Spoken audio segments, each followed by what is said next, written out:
আসসালামু আলাইকুম ওয়া রাহমাতুল্লাহি ওয়া বারাকাতুহু। নাহমাদুহু ওয়া নুসাল্লি আলা রাসূলিহিল কারীম, আম্মা বাদ। সম্মানিত দর্শকবৃন্দ, আজকে আমরা আলোচনা করব রোজার জরুরি কিছু মাসলা মাসাইল নিয়ে। সর্বপ্রথম আমরা জানব রোজার আবিধানিক এবং পারিভাষিক অর্থ কি। আবিধানিক অর্থ হলো বিরত রাখা বা আবদ্ধ রাখা। পারিভাষিক অর্থ হলো নিয়তের সাথে সুবহে সাদেক থেকে সূর্য অস্ত যাওয়া পর্যন্ত সব ধরনের পাপাচার ও জৈবিক চাহিদা অর্থাৎ স্ত্রী সহবাস পূরণ করা থেকে বিরত থাকাকে রোজা বলা হয়। রোজা কত প্রকার এবং কি কি? রোজা হলো 5 প্রকার। 1 নাম্বার ফরজ, 2 নাম্বার ওয়াজিব, 3 নাম্বার মুস্তাহাব, 4 নাম্বার মাকরু, 5 নাম্বার হারাম। এই 5 প্রকার রোজার আমরা পুরাপুরি ব্যাখ্যা জানব। ফরজ রোজা, রমজান মাসের রোজার হুকুম হলো ফরজ, যা 2য় হিজরিতে ফরজ হয়। আল্লাহ তাআলা উম্মতে মুহাম্মাদিয়ার উপর রমজান মাসের রোজাগুলো ফরজ করে দিয়েছেন। এর দলিল হলো আল্লাহ তাআলা ইরশাদ করেন, ইয়া আইয়ুহাল্লাযীনা আমানু কুতিবা আলাইকুমুস সিয়াম কামা কুতিবা আলাল্লাযীনা মিন ক্বাবলিকুম লাআল্লাকুম তাত্তাকুন। হে ঈমানদারগণ, তোমাদের উপর রোজা ফরজ করা হয়েছে যেই রূপভাবে ফরজ করা হয়েছিল তোমাদের পূর্ববর্তী লোকদের উপর, যাতে তোমরা মুত্তাকি হতে পারো।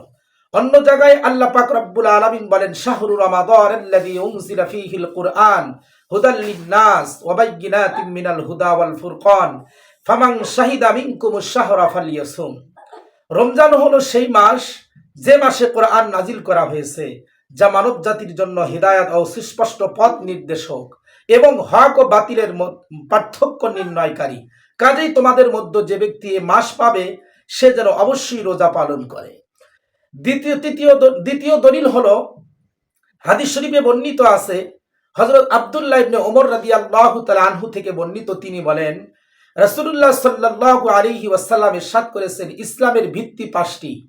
এ মর্মে সাক্ষ্য দেওয়া যে আল্লাহ তাআলা ব্যতীত কোনো মাবুদ নেই এবং মুহাম্মদ সাল্লাল্লাহু আলাইহি ওয়াসাল্লাম আল্লাহর রাসূল, নামাজ কায়েম করা, যাকাত দেওয়া, হজ করা এবং রমজান মাসে রোজা পালন করা। যেমন হাদিস শরীফের ভিতরে আসছে, বুনিয়াল ইসলামু আলা খামসিন শাহাদা আল্লা ইলাহা ইল্লাল্লাহ ওয়া আন্না মুহাম্মাদার রাসূলুল্লাহ ওয়া ইকামিস সালাতি ওয়া ইতাইজ যাকাতি ওয়াল হজ্জি ওয়া সাওমি রমাদান। এই 5টা বুনিয়াদের কথা হাদিস শরীফের ভিতরে পাওয়া যায়। তাদের উপরে রোজা ফরজ। প্রাপ্ত বয়স্ক, সুস্থ, বিবেক বুদ্ধি সম্পন্ন মুকিম মুসলিম নর নারীর উপর রমজানের রোজা রাখা ফরজ। খুব ভালো করে বুঝবেন, প্রাপ্ত বয়স্ক, সুস্থ, বিবেক সম্পন্ন, মুকিম অর্থাৎ যে মুসাফির নয়, নিজের এলাকাতেই বসবাস করে, এরকম ব্যক্তি মুসলমান নর এবং নারীর উপর রমজানের রোজা রাখা ফরজ। সুতরাং শরীয়ত সমর্থিত কোনো ওজর বা কারণ ছাড়া রোজা বর্জন করা হারাম এবং রোজাকে অস্বীকারী হলো কাফের। বছরের কত দিনে রোজা রাখা নিষেধ? বছরের 5 দিন রোজা রাখা নিষেধ, যথা ঈদুল ফিতরের দিন, ঈদুল আজহার দিন এবং আইয়ামে তাশরিকের 3 দিন অর্থাৎ জিলহজ মাসের 11, 12 এবং 13 তারিখ। এই 5 দিন ব্যতীত বছরের যে কোনো দিন রোজা রাখা যায়। এগুলো হলো ফরজ রোজার বিবরণ। 2 নম্বর হলো ওয়াজিব রোজা, রমজানের কাজা রোজা, কাফফারার রোজা, নির্ধারিত মান্যতের রোজা এবং অনির্ধারিত মান্যতের রোজা। এমনই ভাবে নফল রোজা রেখে ভেঙ্গে ফেললে তা কাজা করা ওয়াজিব হয়ে যায়। 3 নম্বর নফল রোজা, শাওয়াল মাসের 6টি রোজা, জিলহজ মাসের প্রথম দশকের রোজা, আরাফাতের দিনের রোজা, মুহররম মাসের রোজা, আশুরার রোজা, প্রতি চন্দ্র মাসের 13, 14, 15 এই 3 দিনের রোজা, সাপ্তাহিক সোম ও বৃহস্পতিবারের রোজা, শাবান মাসের রোজা। এছাড়াও নিষিদ্ধ 5 দিন তথা 2 ঈদের দিন এবং আইয়ামে তাশরিকের 3 দিন ব্যতীত যে কোনো দিন নফল রোজা রাখা যায়।